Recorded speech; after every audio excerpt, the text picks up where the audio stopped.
Hello everyone, and welcome to the DashCast, where we go about trying to find the most interesting people in the world of cryptocurrencies, finance, and business.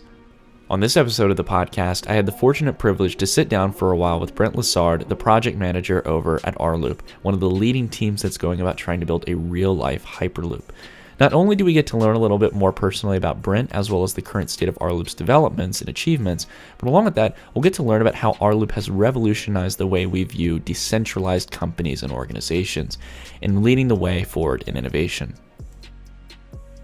Our sponsor for this podcast is TaxBit. The 2018 tax season has officially begun. TaxBit automates your entire tax filing process by linking up with your exchanges and wallets, running your transactions through their tax engine, and auto-generating all of your tax forms.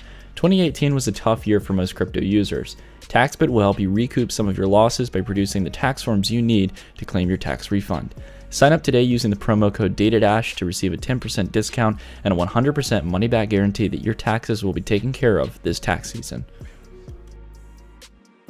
What is going on, everyone? My name is Nicholas Merton here at DataDash, and today here on the DashCast, we are very fortunate to have someone who's working at the frontier of potentially being the first project to actually build out the acclaimed Hyperloop that was founded back about 5 years ago through the white paper Elon Musk released. Today, we are very fortunate to have Brent Lessard here on the podcast. Thank you very much, Brent. I appreciate you making the time to talk. No, thank you. Thanks for taking the time, Nick. Yeah, I mean, I've got a lot of stuff I want to talk to you about. You know, on the DashCast, we have a lot of people who come on from a crypto background, and we also have people come from more of a finance background and maybe traditional finance. But I'm very fascinated not only to focus on something that's more kind of business focused, in this case, something that could actually be a real applicable technology in a field that doesn't see much innovation, which is transportation. And, I want to learn about what you guys have done different as a project, how you've been able to succeed so much, and actually the interesting approach that you take being a distributed team across the world, unlike a well-formed company that has a ton of capital to play with, and just how efficient you guys have been able to push forward and actually building a prototype or close to a prototype that might be able to serve as a real functional Hyperloop. So before we dive into that, I know I've got a lot of questions.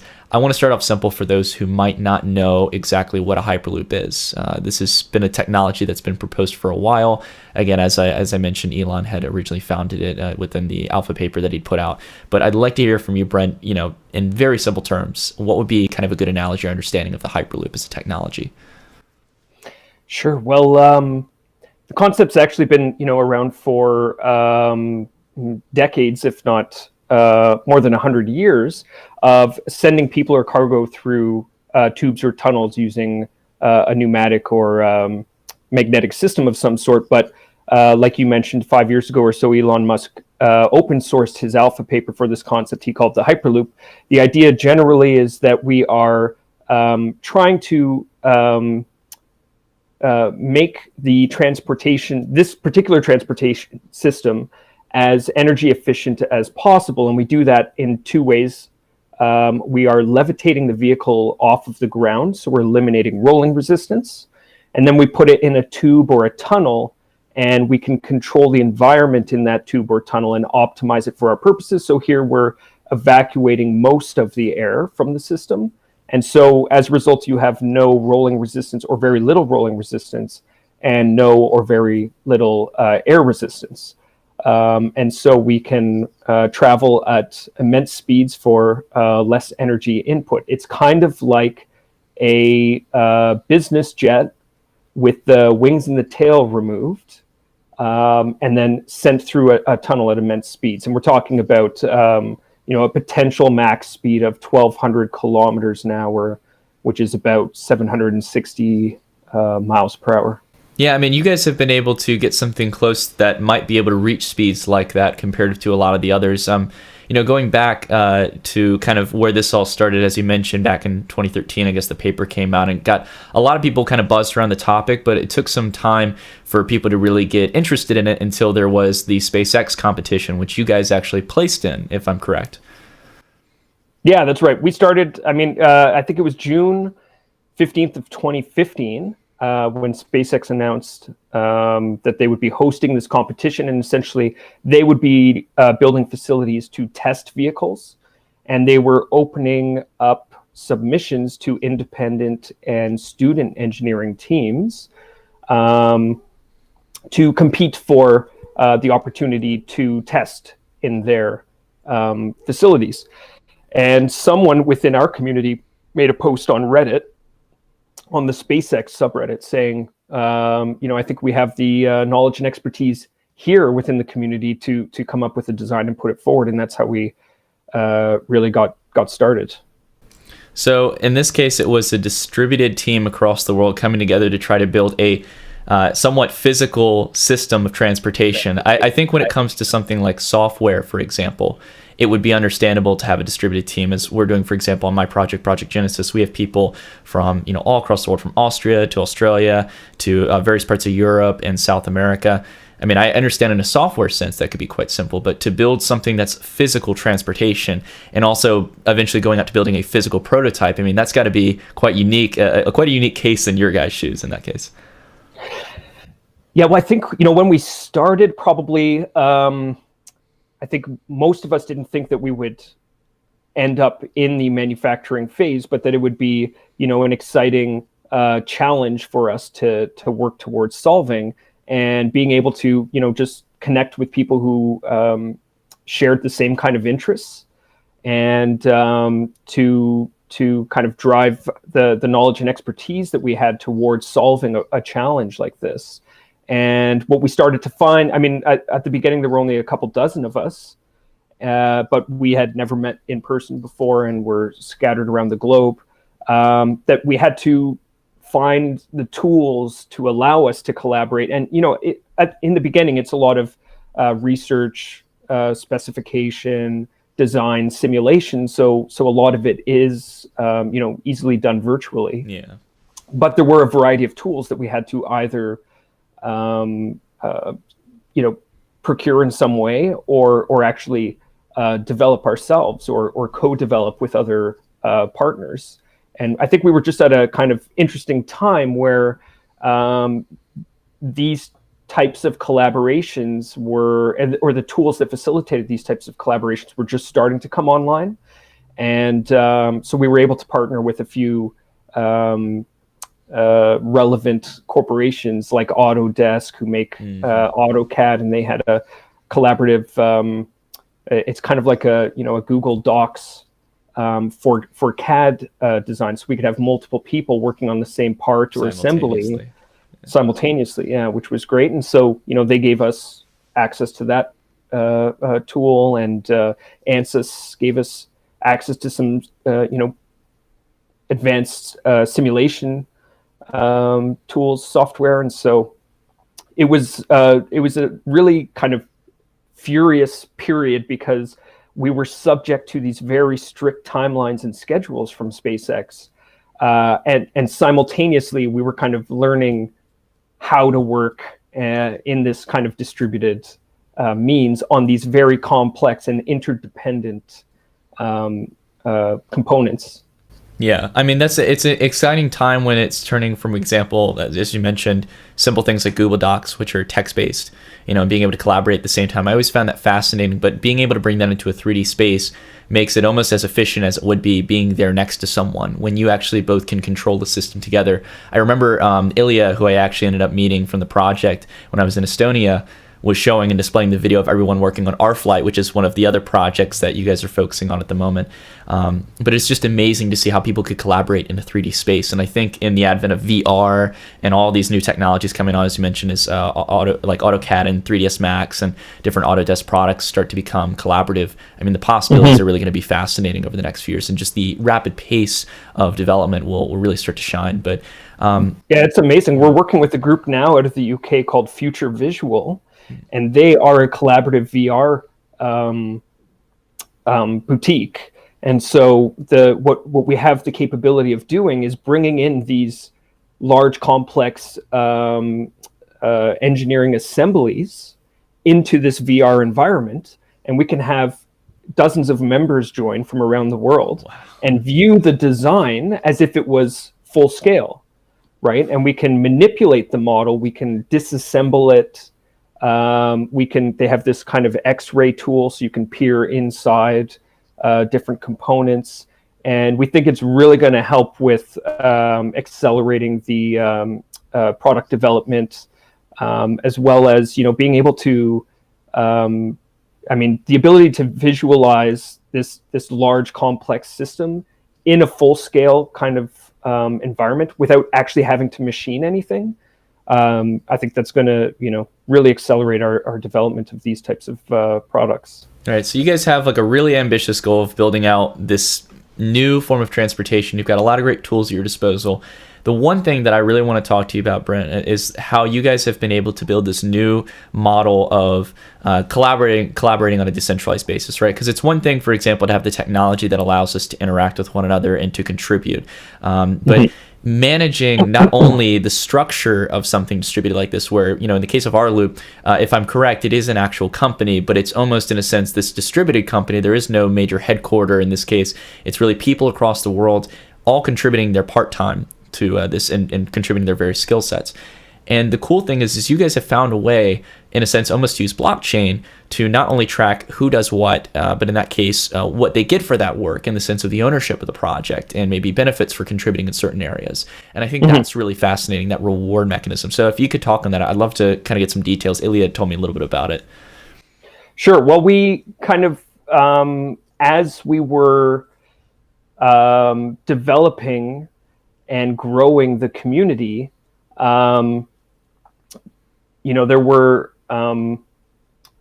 definitely benefits to having this kind of access to this global talent pool, but there were challenges in keeping people incentivized and motivated and being able to attract the right skill set and retain them as we needed. So we started to kind of identify what some of the challenges were and what the benefits were, and try to strengthen the benefits and mitigate the challenges. But we started to generate a fair bit of intellectual property as well, and then the questions started to arise, like, well, who does it belong to? How do we manage it?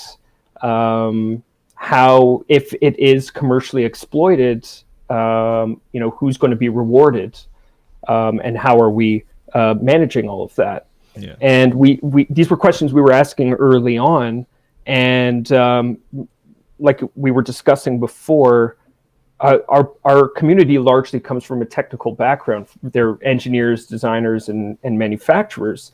We didn't really have any familiarity with the blockchain or distributed ledger technology, and someone, I think we were about 8 months or 9 months old at the time, someone said, you guys should check out this Ethereum thing. And they have this concept of decentralized autonomous organizations.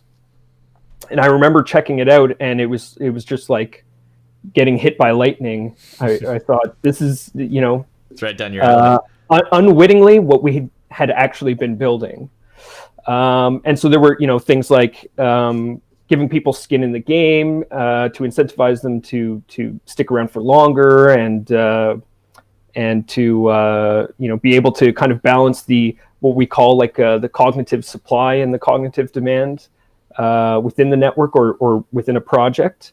And so we started to look at different kind of game theory incentives we could use to motivate people, to give them some skin in the game, and then to be able to ultimately quantify the inputs that people are providing towards a specific tech or project, so that ultimately when there is some sort of commercial activity on the output end, that those rewards can flow back directly to the people who contributed to the project, proportional to their contributions. Well, I think that's fantastic, because it's one thing to have people, for example, you see in the cryptocurrency community and a lot of software-based projects, a lot of people contribute open source.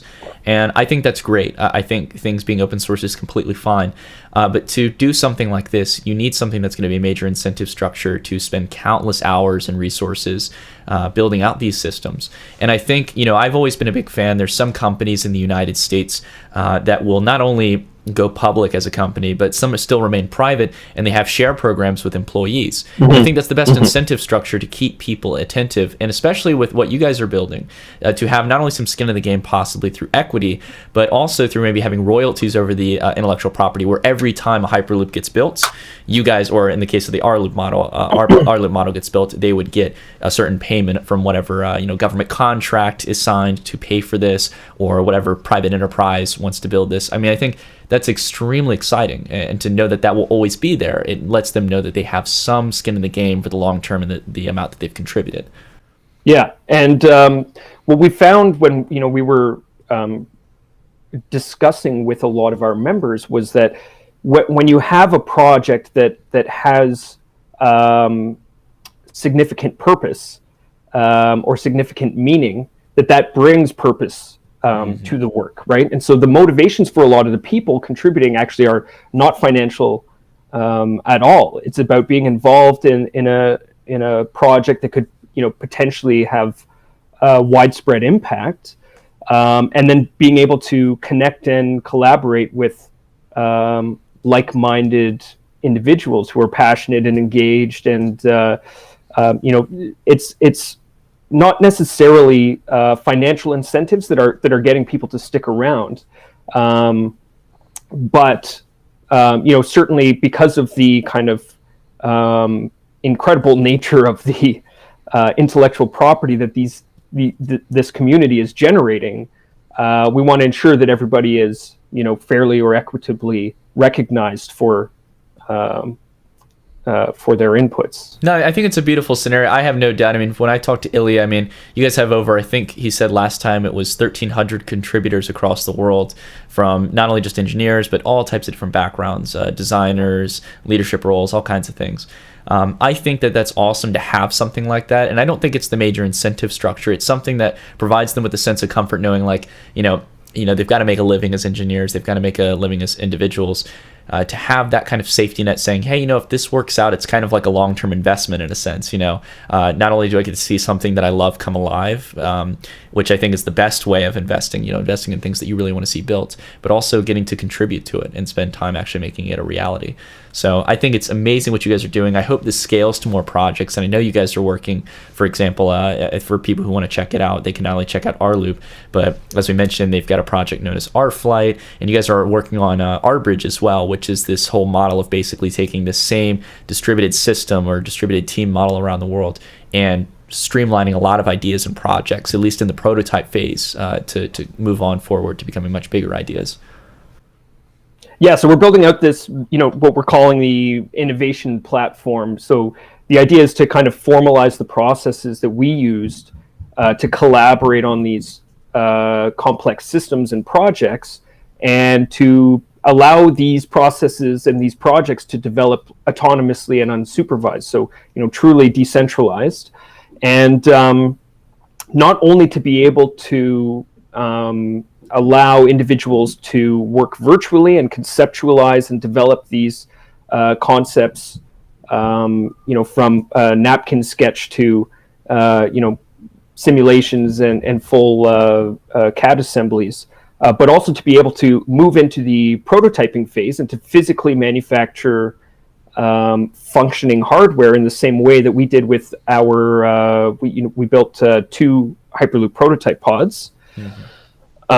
But also this idea of the prototype being designed for manufacturing. So in many cases, when individuals make prototypes for projects, they're not really designed or suited for manufacturing on a short, medium, or long run productions.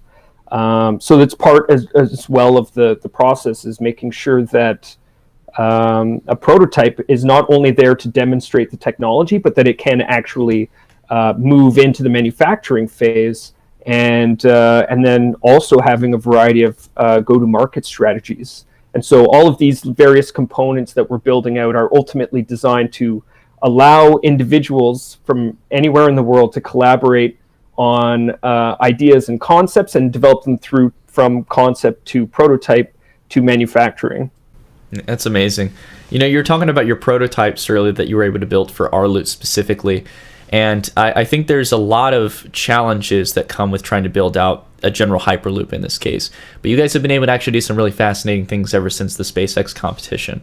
You guys have been able to have real levitation. I know most of the projects, for example, that are contributing or competed in the competition, did things that may be seen as like, for example, I think most of them were on railways in this case, where basically they'd be running on a wheel system, basically on a straight runway. So they weren't doing real levitation. It seemed like from what Ilya was telling me, it was that you guys are in a position where you've actually been able to show real levitation and really meet towards the ideal scenario for the Hyperloop. And with that, be able to reach those speeds that you were talking about, rather than 100 or 200 miles per hour, which we've already seen before, to things like 600 or 700 miles per hour. Yeah, well, it's when we started, it was in the context of that first competition at SpaceX, and the parameters of the competition were geared towards a full-scale Hyperloop. So the idea was that the scoring incentivized different aspects of the Hyperloop, and so ideally you were building something that could solve some of the challenges that a full-scale vehicle would develop. But subsequently, the competition became more focused on very particular aspects, namely speed. So the only scoring was for the top speed, and then now I believe it's a mix of self-propulsion and speed. And so if you are and not to belittle any of the work that's being done in the competition, the engineers who are working on these things are brilliant, and some of the solutions they are coming up with is incredible. But it's a very narrow kind of view of the Hyperloop, and how you're achieving those aspects. So, I mean, when we were putting in our time and our efforts and our resources, we committed to focusing on solving as many of the problems that we could foresee a full-scale vehicle facing. And those didn't necessarily lend themselves to scoring in the competition. Okay. But, we were able to, so our vehicle was the only still that's been publicly demonstrated with a pressure vessel. And that was built to FAA regulations and tested in the vacuum of the Hyperloop tube, so that you could actually, a human could actually survive in the vehicle. We're the only ones who had done that. We have an active magnetic levitation system, so it's different than a maglev system, where our vehicle can levitate in place. And actually, about a year ago, we publicly demonstrated it at Autodesk University to a crowd of like 10,000 people. So we had this 1,000-pound pod that we levitated off the ground, and you could glide across this copper runway with one finger. It's pretty amazing to experience, yeah. But if you're building a vehicle that's intended just to go fast with no consideration for being able to accommodate passengers, safety systems, braking systems, control software, stuff like that. It's a different completely different ballpark. Yeah, it's a different problem that you're solving, and they're really pushing, the guys who are working on this. They're really pushing the boundaries of what's possible. But we're trying to take a more holistic view, a systems-wide view of the Hyperloop and how it would be implemented in the real world. Well, yeah, I mean, 2 points there. I mean, not only, I'm curious to get a gauge of what was the speed at that time, as you were mentioning, when you were able to first achieve these things, and where are you guys at right now in regards to a physical prototype, like the max speed you've been able to reach. But I also want to bring up another question, which I think is kind of to your point. The Hyperloop as a form of transportation, much like trains, are not only just for residential use to move from one city to the other, but you can also use it for commercial applications, transporting of goods. And I always imagine in the future, like a company like Amazon, for example, is spending all this time sending people to go out and drive packages to certain neighborhoods. But I always envisioned a future, my friend and I had always thought about like a pipeline structure, kind of like the analogy I think we mentioned before the call, where a bank, for example, when you put in your check into the deposit tube, it just slips right up. And I was like, why can't you do this for packages as well? So I think there's lots of applications there, as you mentioned. Yeah, well, I certainly think the first real world implementations that we'll see will be cargo, and there are a lot of different use cases you can imagine. But the part of the problem is that there's no existing regulations for a transportation system like this. It's not a train, it's not a plane, it's somewhere in the middle. I mean, we always say that it's as convenient as a train, but faster than a plane. But if you're transporting, people on a system like this, then there has to be fair considerations for safety, human factors, regulations, and we are working with various government bodies to come up with regulations that are reasonable and satisfactory without kind of limiting innovation from allowing to occur. And I mean, the other aspect as well is how a system like this integrates with the existing built environment, right? We're either putting these in elevated tubes, or we're putting it subterranean, or a mix of the two.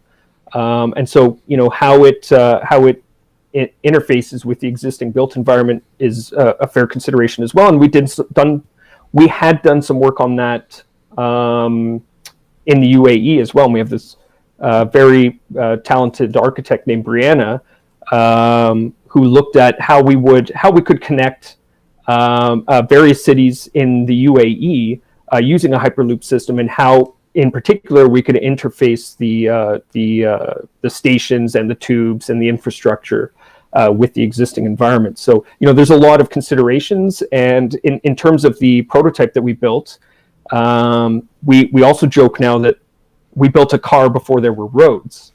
We have a couple of these prototypes, and there's only one place in the world that we can test it, and that's on SpaceX's premises at Hawthorne, California. Yeah, I mean, the one thing that's sort of true, when a lot of people, even like myself, I find myself doing it, we kind of rail on like U.S. transportation, how we've kind of fallen behind. And I remember when I was going to the EU and I went to the Netherlands and a few other areas, you just see how effective the train system is. I know it's Switzerland as well. Like, a train is never late; it's always on time. And I came to really appreciate that. I love public transportation. I've been ever since I was young. I was fascinated with trains. But there is some truth to the fact that you have to care about the environment. In the United States, it's a completely different climate than what you have to do with, for example, in the UAE, for example. So I'm interested to see how that challenge will be met in that sense. But also, as you mentioned, this isn't something that always has to be surface level. I think most of the prototypes have been like that because obviously you've got a lot of empty room, even at the SpaceX headquarters, to actually test around with this. With the recent revelations with the Boring Company, for example, that Elon's been pushing through Tesla as a whole, the idea of speeding up the tunneling process underground might actually make it feasible to not only build something underground that could be similar to a Hyperloop, but along with that, really reach close to that objective of getting something very, very close to a vacuum, like 99.99% rather than a full vacuum. Yeah, so Boring Company is quite an interesting project. And, certainly, I mean, there was a very similar project back in the 70s, or rather it was a research paper that was released by the Rand Corporation. And I believe it was called the Transplanetary Subway System or something along those lines. And the idea was for a magnetically levitated vehicle in a vacuum tube to be able to travel from LA to New York in like an hour's time or something. And it was a mix of subterranean and elevated tubes, because you want the vehicle to travel as straight a line without vertical deviations as possible. Because if you're attaining these types of speeds, you don't want to hit a speed bump. That's true. and we were talking 765 miles per hour in this Rand Corporation. I think they're talking about something like 4,000 kilometers an hour. And their idea was that you would accelerate for 50% of the trip, and then you would decelerate for the last 50% of the trip. It's going to take a lot of electricity. But it was interesting because their subterranean tunnels could double as utility tunnels or as water tunnels or as other infrastructure, which is what the boring company is talking about as well, right? These tunnels can be used for single vehicles, and initially they were talking about sleds, where your vehicle would kind of mount on these sleds that would then they had elevators that would drop down from street level, right? Mm-hmm. And then they would move you at I forget what it was, but it's 150 or 200 miles per hour. Range about 150, yeah. Right. And now, of course, just a week ago or so, they had the unveiling of their first tunnel there. And instead, it's the vehicle itself is driving in the tunnel, but it has some kind of it seems like adapters on the wheels. Yeah, they put like basically what it looked like, and I was thinking at first like they would just drive through there autonomously. But even in this, because Tesla cars can be driven manually in that case, and I think they feared, someone would be able to gain control and might crash inside it, and then obviously block the tunnel. They've done it where they basically put these little suspenders under it, where the vehicle is laid on top of it, and those suspenders actually kind of drive it through the tunnel.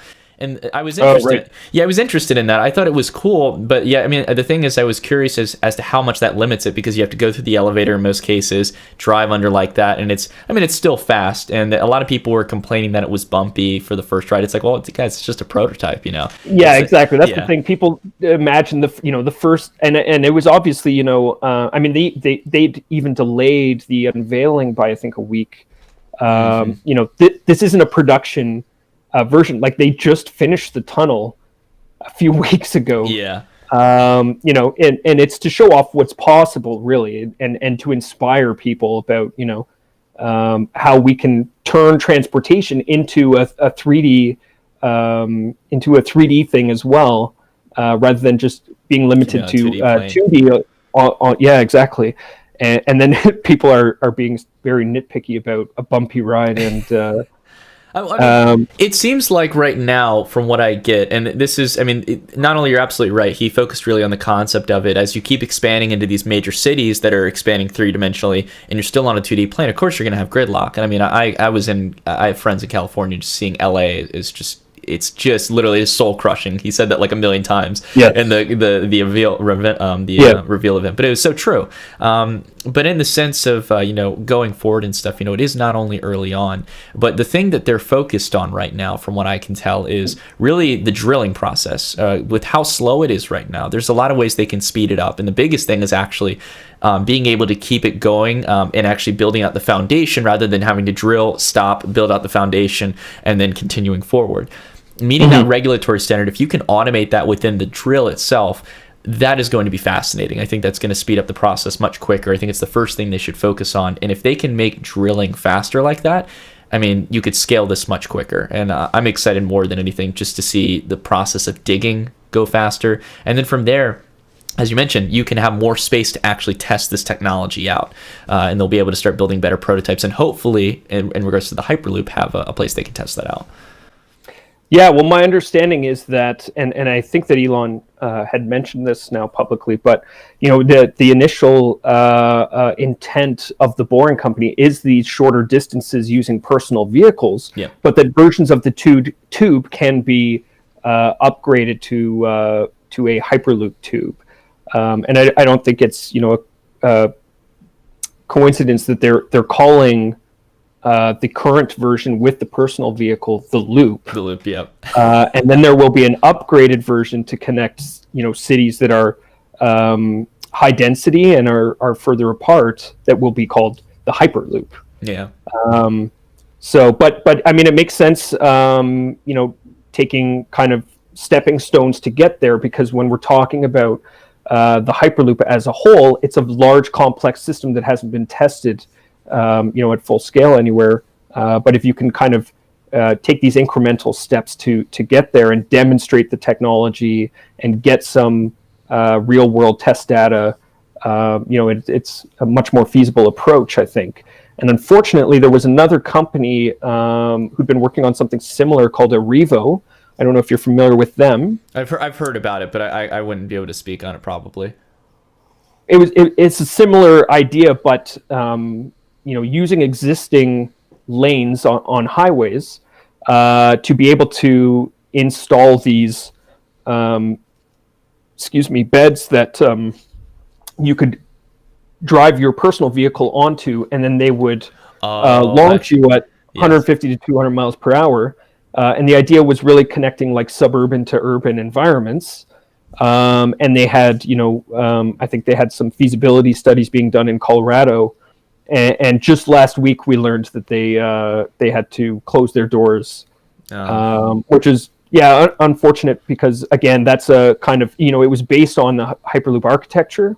And it seemed like incremental steps towards demonstrating the technology in a real world environment. So, well, in that sense, this type of stuff is hard. Mm-hmm. And to tie it back to what we're doing, I think our model really mitigates the risk and cost of these early stage R&D projects. That's true. By incentivizing people to earn stakes in the project.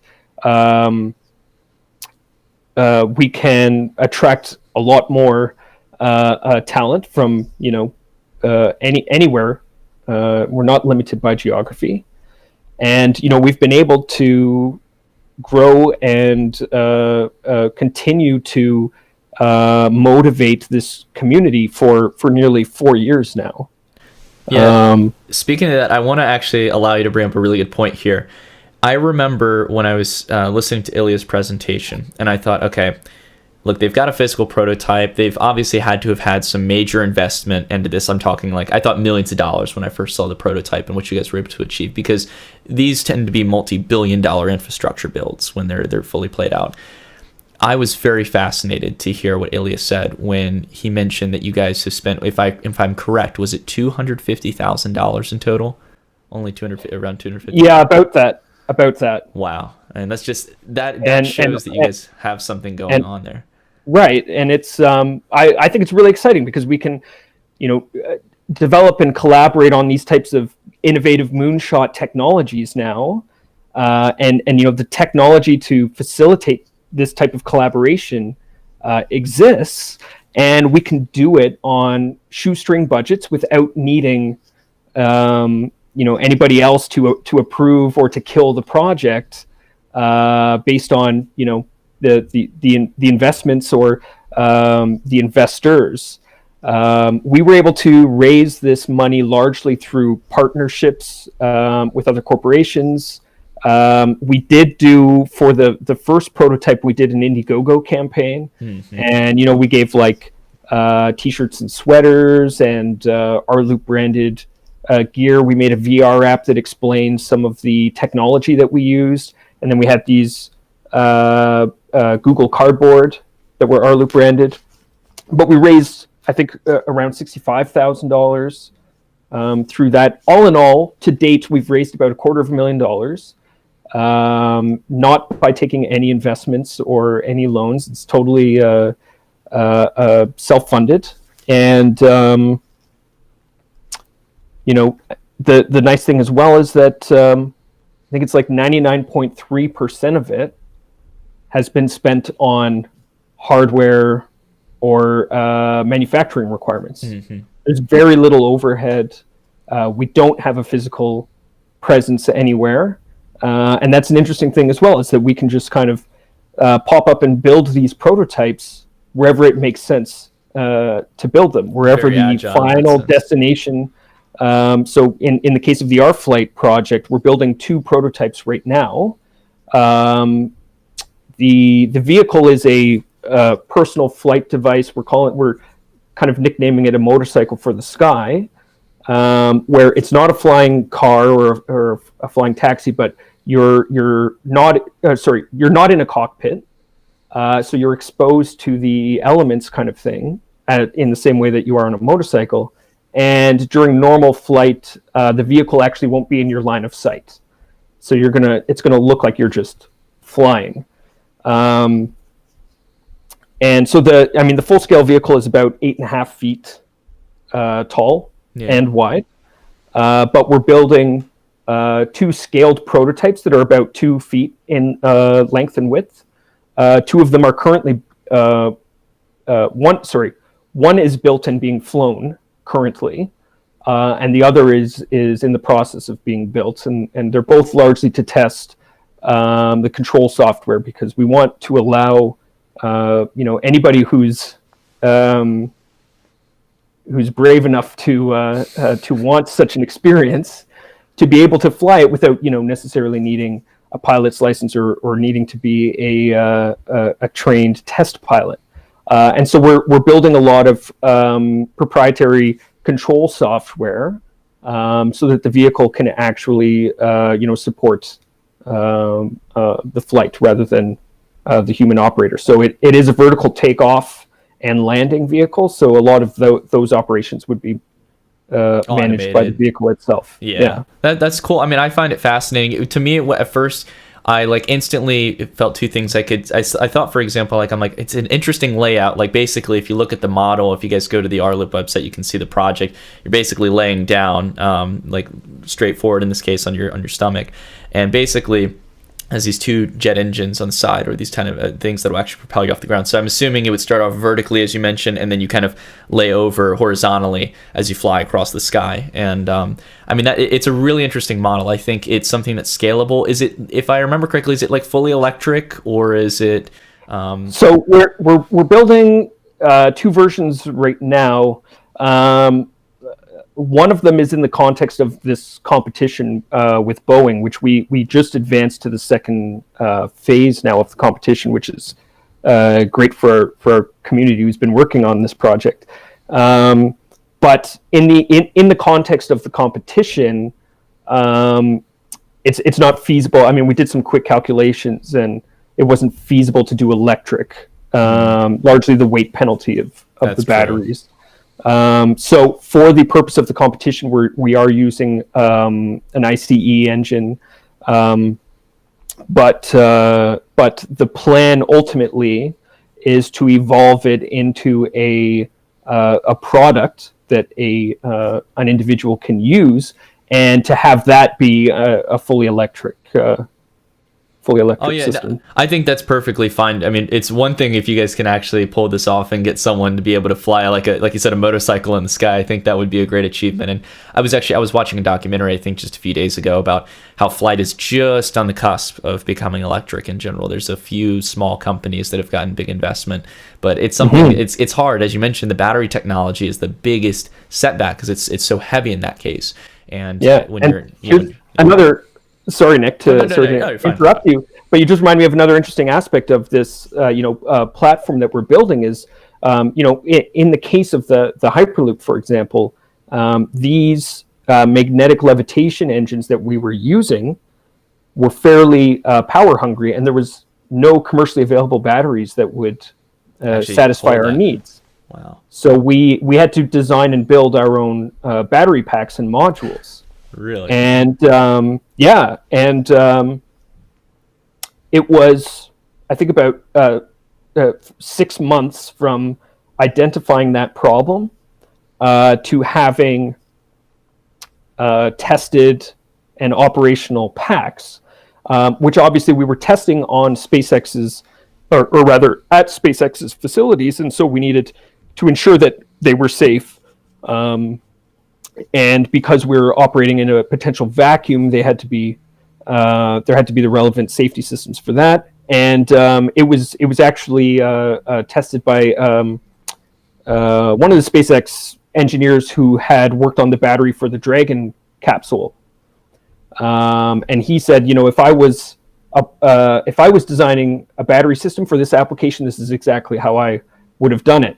And it was like a huge, pat on the back for our battery team and the guys who had led it. But that type of, those types of innovations and the lessons learned can be shared and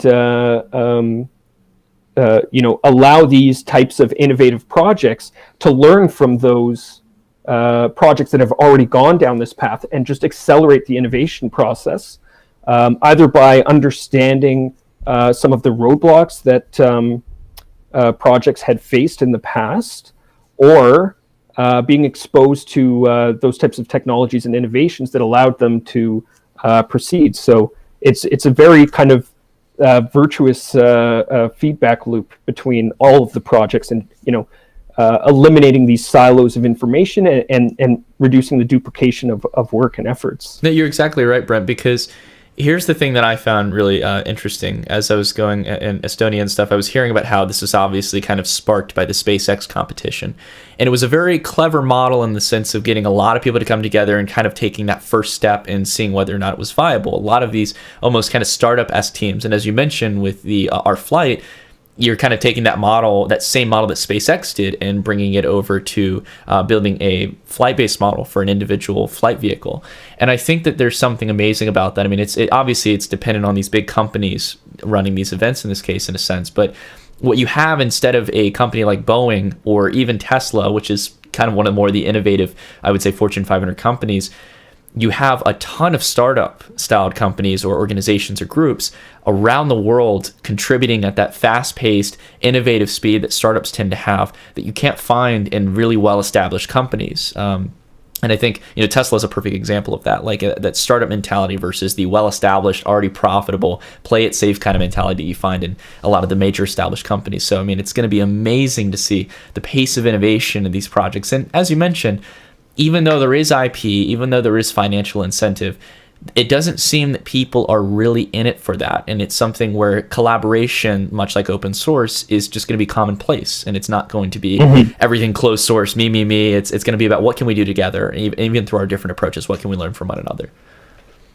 Yeah, absolutely. And so, we're also, doing whatever we can to promote that kind of philosophy as well, generally. While our projects are largely directed towards these moonshot engineering projects, we're trying to support this kind of mentality and this new way of working, and embracing these new technologies like blockchain for the possibilities that it enables. And some of the stuff, like when we're talking about crowd work, because at a simple glance, what we're doing might seem like crowd work, but with a lot of the platforms that you see nowadays, there's actually this issue where they're almost rehashing labor abuses of the past. Yeah. And there's no potential for skill development for workers. There's no benefits that are provided to them. In many cases, the hourly wage rate is incredibly below minimum wage generally. Yeah. But there are these new ways that we can look at connecting and collaborating people, and we can give them opportunities to grow, to network with other individuals who have a same mindset but perhaps a different skill set. And we can really enhance each other while we're creating these technologies that can improve the livelihoods of people around the world. Yeah, I think not only, as you mentioned earlier with blockchain and IP, but also you can use things like, even if it's not crypto, like basically unlockable rewards for doing certain tasks. So if you set maybe like a $10,000 bounty for finding a way where we can bump up the speed from 600 miles per hour to 650 within simulations, and if the governance model within the organization says, oh yes, 8 out of 10 people agree this person did this, they can get the reward, and that'll encourage them to continue moving forward and contributing. I think there's plenty of awesome models like that, and it's going to be really getting rewarded for real valuable work. That's something that everyone can come to a conclusion that was achieved in some sense. Yeah, absolutely. And that's, what you want to be able to do is to allow this type of innovation to occur autonomously, unsupervised, and to be as open and transparent and equitable as possible. Yeah. And this only serves to mitigate those risks and costs of these types of projects that in traditional space would make them adverse to traditional investors and organizations because of that risk. Well, I got to ask you two things, Brent, kind of towards the close here. I want to know, first off, if people want to get involved, how do they get involved in this team of over 1,300 people, and how do they really find their place in the whole organization? But along with that as well, what should we look forward to? Like, what's something that over the next year that you can talk about at the moment is something that we can look forward to, or some of the objectives that you guys are aiming to achieve? Sure. Well, you can check out, on our website, ourloop.org. There's, an overview, kind of top level info on some of the projects and the stuff we're doing, but there's also links to sign up for the team, as well as information on our innovation platform that we're working to build. In the next year, there's quite a bit going on, and I think we're all really excited for 2019. We just announced at this Slush conference in Helsinki a few weeks ago that we're partners in this mobility campus, and the city of Rotterdam has endorsed the project, and we're moving into the feasibility study phase right now. So it'll be really exciting to see how that develops in the next year, and there's a lot of other interesting partners who are involved in this space. But the idea is to bring together innovative leaders in the transportation ecosystem and put them together in one physical campus, and to, so that they can collaborate and develop some of the most cutting edge innovations for how we're going to move people and cargo in the future. So we're really looking forward to how that unfolds. We're going to be also hopefully able to talk more about our plans for the Hyperloop, and where we can finally get those facilities to test the technologies that we've been designing and simulating for years now. But we have other projects that are in the works. Like we were mentioning, our flight, we're anticipating the first maiden flight of the full-scale vehicle in the spring of 2019. And we're working on this our bridge project as well, which is a way to kind of tap into the excess capacity of makers and manufacturers around the world, so that we can go quickly from concept to prototype, as efficiently and economically as possible. And so we have that platform initially rolling out. We'll be doing some alpha private testing of the innovation platform that we're building. And we also have partners that, hopefully we'll be able to talk a little bit more about in the manufacturing and production space. So a lot going on all over the planet. It's a really exciting, hopefully really exciting year for us. It's a very ambitious set of goals, but I'm glad to see that you guys have a lot planned, that you're not slowing down. And I'm glad more than anything you guys realize just how much of a unique model you have. And I think the opportunity cost of not going after it right now, I think you guys have so much awesome potential with what you're doing and how you're doing it. And, whether it's you or Ilya, man, I'd love to have you back onto the DashCast just a year from now, just to see what happens and see what you guys have been able to do. It excites me. I'm someone, for example, to put it in summary, I see a lot of innovation going on in the world. I think it's wrong to say that there's not innovation, especially in countries like the United States. I think there's a lot of killer innovation. But the problem that I see is we're spending way too much time on things that are software based, like virtual reality, and things that aren't so much in the real world. And we stopped being the leaders of innovation when it came to public transportation. And I would love to see this Hyperloop be the first kickstart in regards to, or maybe what you guys are doing specifically at our Loop, to be that first push towards something much better for transportation. I live. Yeah, well. Sorry. I was just gonna say I live along the East Coast. I take Amtrak if I have to take a train. It is not fun. It's quite pitiful to put it lightly. As much as I appreciate having a nice train system, it's pretty outdated and inefficient. So I'm excited to see what you guys might be able to build to potentially replace that. Yeah. Well. We. I would agree. I think the innovation in software is far outpaced that hardware, and that's what we're trying to do, is bring innovation back to the built environment. And I think it was Peter Thiel who said, when we were kids, we dreamed of flying cars, but they gave us 140 characters. Yeah. And that just is like the perfect summary of that point of view. So yeah, we're happy to. Thank you so much for having me on so close to the holidays as well.